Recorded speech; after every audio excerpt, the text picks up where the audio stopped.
Kenyan roads, drivers frequently stopped by police officers. A first-time driver will think that commercial and passenger service vehicles are highly regulated.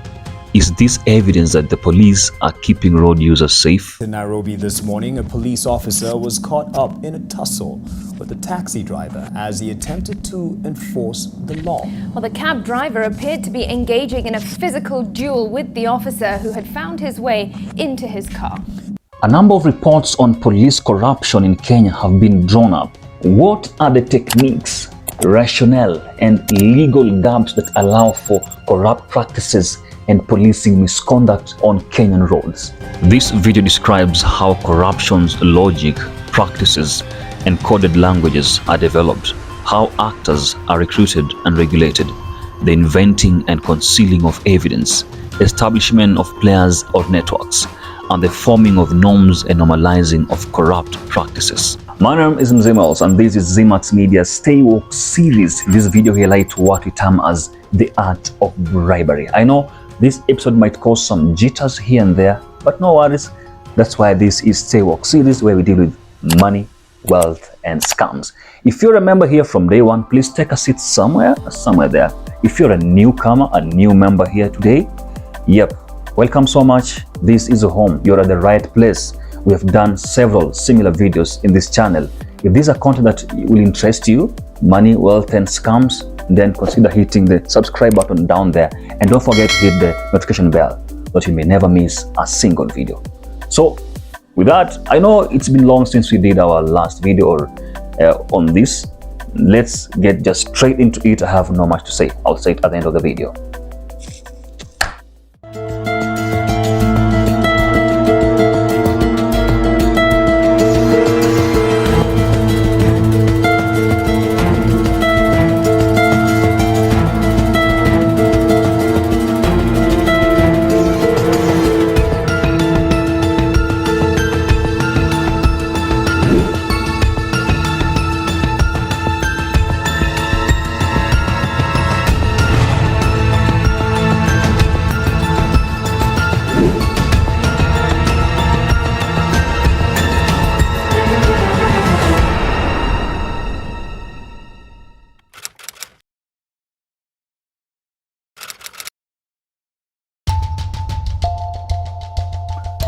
A story is told of how traffic police officers went to resolve a case between two motorists on Thika Road. It involved a matatu minibus and a private vehicle. The matatu crew started harassing the middle-aged man who was driving the private car. And when the police came, they sided with the matatu driver, even though the private vehicle owner was sure he was not at fault. It was part of a scheme that fueled impunity on the road, where matatu crews are shielded by the police. As the scenario unfolded, a CID officer drove by and stopped. On recognizing the distressed middle-aged driver who was in civilian clothing, the CID officer saluted him as a recognition of rank.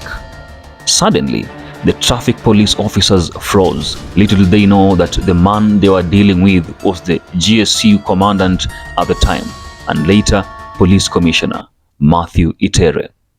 In 2013, former Inspector General David Kimayo called a meeting of senior traffic officers on July 18th and threatened to sack them all, saying corruption had reached such high levels that the law was no longer enforced.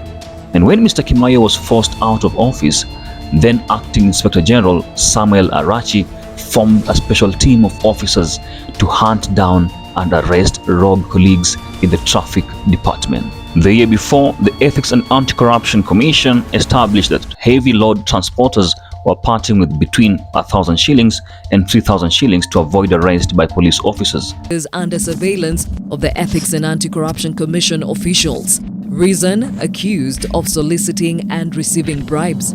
First instance, we see a male officer have a brief chat with the owner of the lorry, after which he extends his hand as if to receive something. The receipt is confirmed when the officer is seen pocketing his loot. The officer crosses over to the other side of the road as he hails down yet another lorry. When it departs, this time he counts the money and takes out another bunch from his pocket. At least 300,000 shillings was collected daily and shared among police officers, the anti-corruption agency established. In Kenya's traffic stops, bribery is a means to cope and fit within the elaborate network in the police hierarchy. It's an outcome of indoctrination by older timers. There are set rules of the game, some of which are not clearly defined or are loosely regulated. Motorists pay bribes to circumvent traffic regulations, while the police maximize illicit incomes for personal and institutional gains. There are also police officers, mainly base commanders, on retainer payments. Here, owners of the vehicle fleets pay bribes in exchange for protection or to maintain good relations. The bribery network also involves court officials and magistrates. This turns court corridors into corruption negotiation spaces. Traffic officers' tricks seem to be evolving. In their main source of income, public transport, some rogue officers have recruited middlemen who pose as matatu touts to collect money on their behalf. In other cases, rogue officers open mobile money outlets where an alleged offender is given the agent's number and told to withdraw bribe money from their accounts instead of sending. One does not need to be anywhere near the agent's physical location. At the end of the day, the rogue officers reconcile their dirty proceeds by making entries in the catalog, including filling fictitious personal details of those who withdrew cash. On 24th January 2012, Mr. Joseph Simeha, driving on Kenyatta Avenue, his car is hit by another car, which is being driven on the wrong side of the road, causing him damage that cost him 38,000 shillings to repair. It later turns out the offending driver is a police detective attached to the then Nairobi Provincial CID office. Mr. Simeha, who had unsuccessfully sought help at Nairobi's Central Police Station for the 9 months that followed. It was not until the then information PS Bitangen Demo intervened. The PS sent mail to Mr. Itere, and Mr. Simeha finally met then police spokesman Eric Raide in his office. The spokesman referred me to Mr. Leonard Katana, who was deputy traffic police boss in Nairobi. To cut the long story short, they took to court someone else, charged him with reckless driving, pleaded guilty, was fined 10,000 shillings, and the case was closed. Later, a man who identified himself as a friend of one of the senior officers gave him 38,000 shillings as reimbursement for the money he had spent to repair his car. The rules are clear.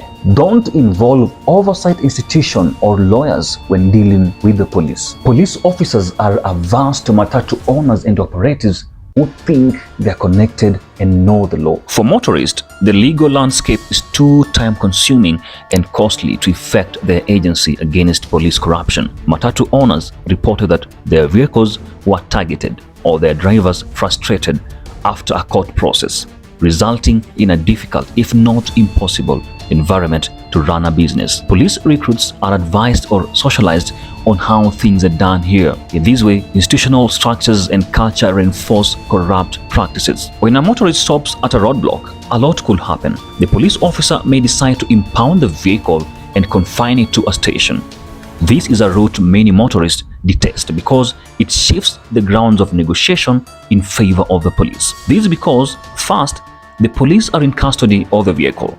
Second, it involves a bigger fish, such as a base commander, and the issue could end up in court. Third, one's offenses may change or take a different dimension by the time the case gets to court. Considering the punitive nature of Kenya's traffic legislation, many motorists make the choice to bribe at the roadblocks. Essentially, bribery incomes have become a source of livelihood for many police officers. Tackling police corruption therefore lies in addressing the broader deficits that hamper the rule of law in Kenya. Corruption is a function of a lack of adequate legislation and poor quality of police service personnel and public leadership. The professionalization of the police should begin by recruiting and attracting highly qualified and educated individuals. Raising the academic competency of the service will steer it toward becoming an intelligent organization and transform its image. It will also be able to address current political neglect in the forms of under-remuneration and poor living conditions for police officers. And that is it. Yep. Things you need to know. As long as unaishi Kenya, things you need to know in this country. If you're a motorist, you have your own personal car, you have a matatu for business. These are things you should know. Unafaa kuwa connected. Even those who are going to these jobs of being a traffic police officer, kuna ranks pale and will expect to do one or two of these things. So it is what it is. Najua kwamba alisema kwamba this channel might cause some jitters here and there. Mwanza kuniambia mkuu, tafuta security sasa, umeongelea vitu ambavyo haifai kuongelewa. But anyway, this is the Stay Woke series where we deal with money, wealth and scams. And as I said before, if you know this is a type of content that will interest you, we've done many of such videos. You can scroll there on our channel, utaona pale kuna all the things we've done, all the videos we've done there. Msisahau kuhit the bell icon after kufinya hiyo subscription button, so you may never miss a single video. Mimi sina mengi ya kusema. It is what it is, man. It's the country we live in, as I've said before. Thanks so much for tuning into this very end. I'm your guy Mzima Wells. Na sina mengi. Till next time, man. You stay woke, keep safe and hustle hard.